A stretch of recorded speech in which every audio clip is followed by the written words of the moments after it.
We're here with Mark Samuel, Canadian, eminent Canadian, has represented the country on Nations Cup teams, has volunteered for more things than I could even list in a day, and now he's added running for president of the FEI to his list.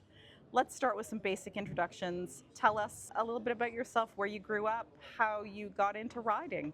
First of all, thanks for this opportunity. Nice to be with you.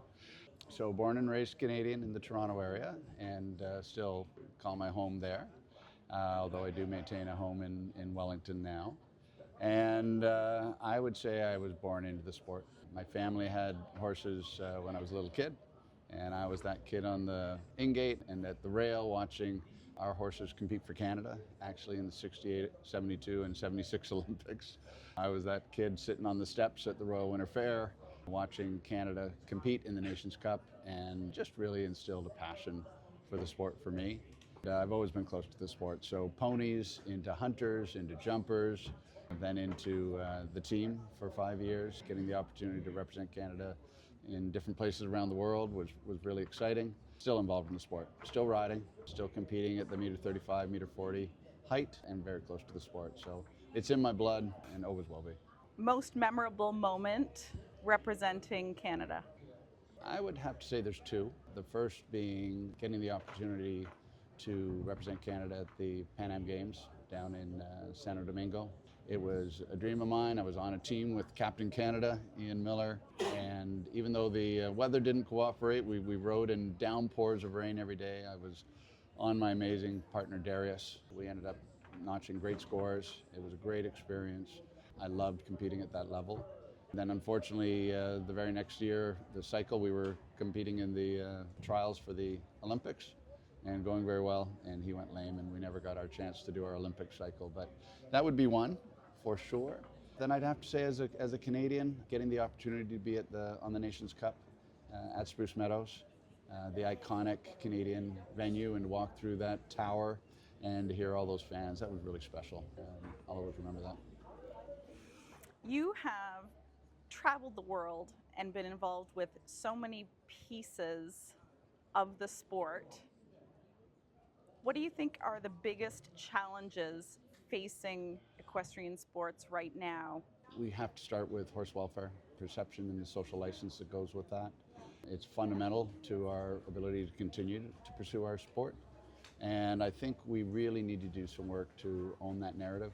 I think we have allowed the activist community to define what we're doing. And I think there's a lack of knowledge of who we really are, that we're people that are passionate about animals, that love their animals, that have a lifetime relationship with their animals, that the horses actually enjoy the work that they do with us and the relationships that they have with us, that they're actually happy in their work. And I think we also have to back that up with science. And I think there are ways to demonstrate the extended life cycle for the horses and how well maintained they are. So I think that's a big part of that story. And it's not just words for me. I think having ridden since I was 6 years old, having stewarded the entire life cycle of my horses. Now I'm a breeder also, through the arc of competing with them and then retiring them onto my farm. I love my animals. So I think I'm very sensitive to that issue and can address it on a first-hand basis. Another big issue is just the affordability of the sport. As I travel around, I'm hearing from many federations, big and small, that this is a challenge to get into horse shows, what it costs to be there, costs to develop young horses in different regions of the world.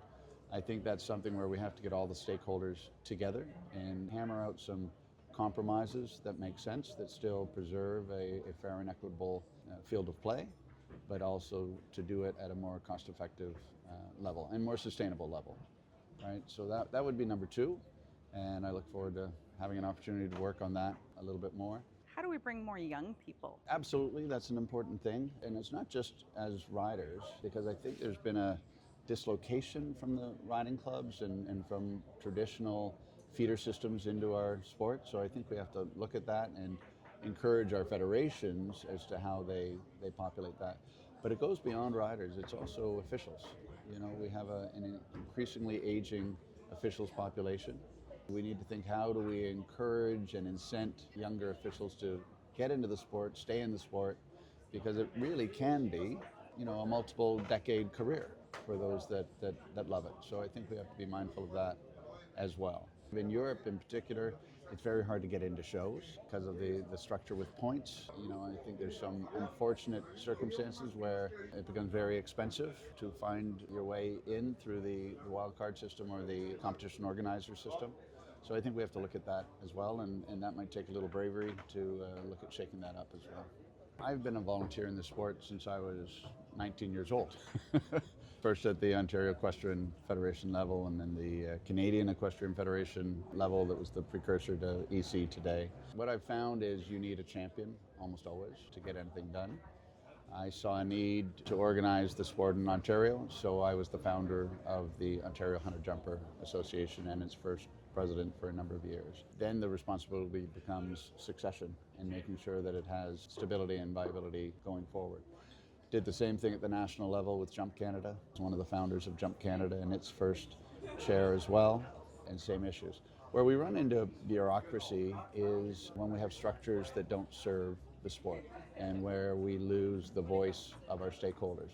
I personally believe that we used to have a more effective structure within Canada to make sure those voices were heard and that they were part of the dialogue of how to move the sport forward.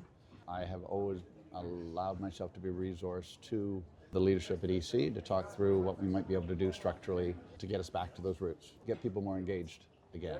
It's no different at the FEI level, frankly. I've now been at the FEI level for 16 years, 12 years as a board member, and then 7 as executive committee member and then vice president. FEI is great on governance, and they are internationally respected for their systems and processes and their integrity, and I'm very proud of that, and I'm proud to have been part of that.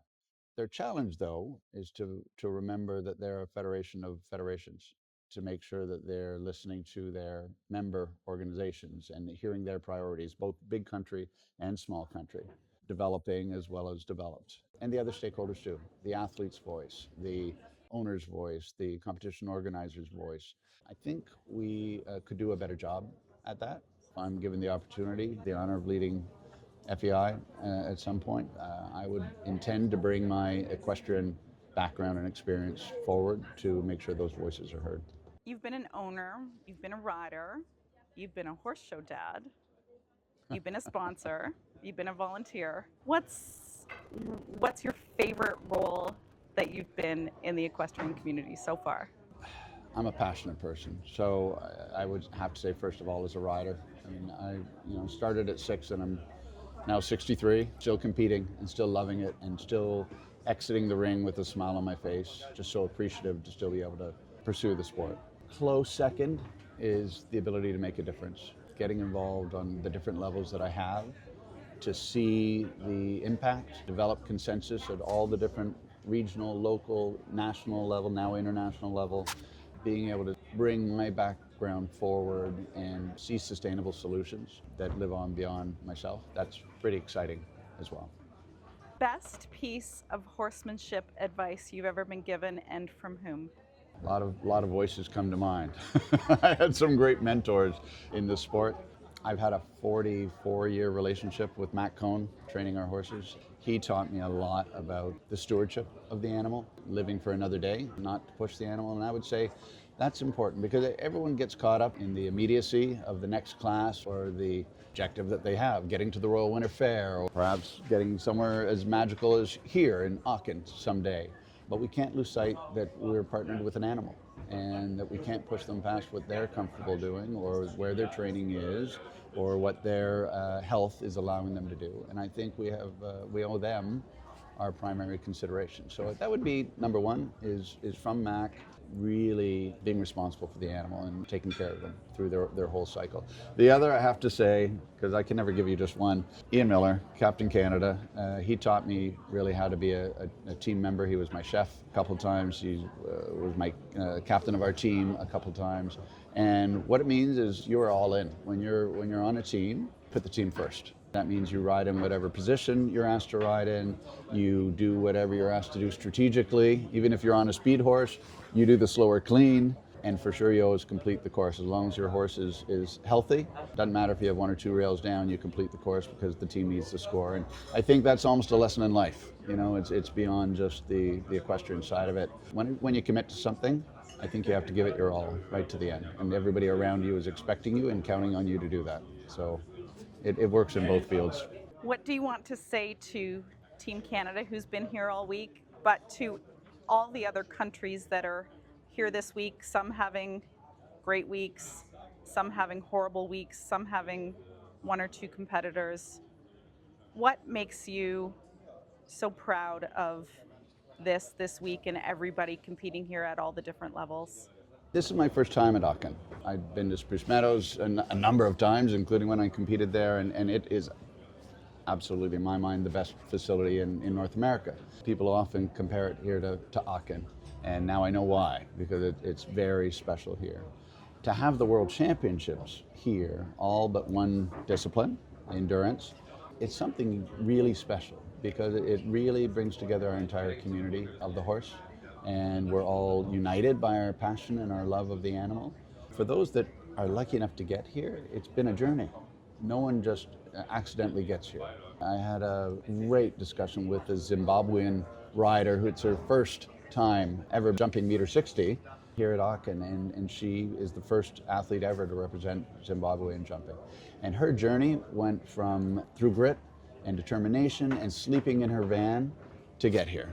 And then at the same games, we've got the German team and the French team and the American team and world-class teams that just consistently generate excellent results and excellent riders and horses all the time and complete teams in all disciplines. So I love the diversity here and I love the different journeys that get here, and I hope we as an industry get a better opportunity to tell those stories because they are all about sacrifice and they're all about determination, and they're centered on the love of the industry, from being a pony kid to having the dream of being here. And there's so many paths to get here, and I think it's all about just committing to it and enjoying the journey, whatever that might be. Knowing that this might not get to social media before tomorrow, do you have a pick for individual final winner? Oh my goodness. That's unfair, and we don't bet in show jumping, so we're not supposed to bet. Last night's Nations Cup was incredible. There was surprises, there were some disappointments. Here we're jumping on grass as well. It's been raining every day, which impacts the footing and impacts different horses. Very careful horses don't want to push off something that's too soft. So I'm hedging my bets here and trying to buy some time. It is very hard to bet against the German team. They look ready, they're jumping brilliantly, the horses are sublime. United Touch is probably the favorite, and you can't count out Steve Gurdat. I mean, he's always ready, his horse is jumping great. I'll give you an easy one. Highlight of your week here. You know, I am still that pony kid. I'm still the kid on the rail enjoying the sport. So as much as I'm having very important meetings here and I'm talking with federations and getting a lot of support for my journey, that's really important for me here, and I really appreciate the support that I'm getting. But I'm also making it to every single discipline, and I am watching my schedule, and I'm running out there when I can watch a Canadian, and I'm running out there when I can watch some of the best in the world, and I'm going from ring to ring to ring. I just came from para and driving, and I was there for the dressage final last week, and I was walking the course for eventing.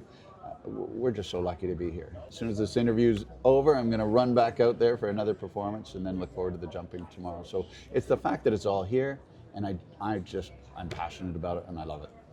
Well, thank you for representing Canada so well for so long, and hopefully that will continue. We wish you all the best. Thank you very much.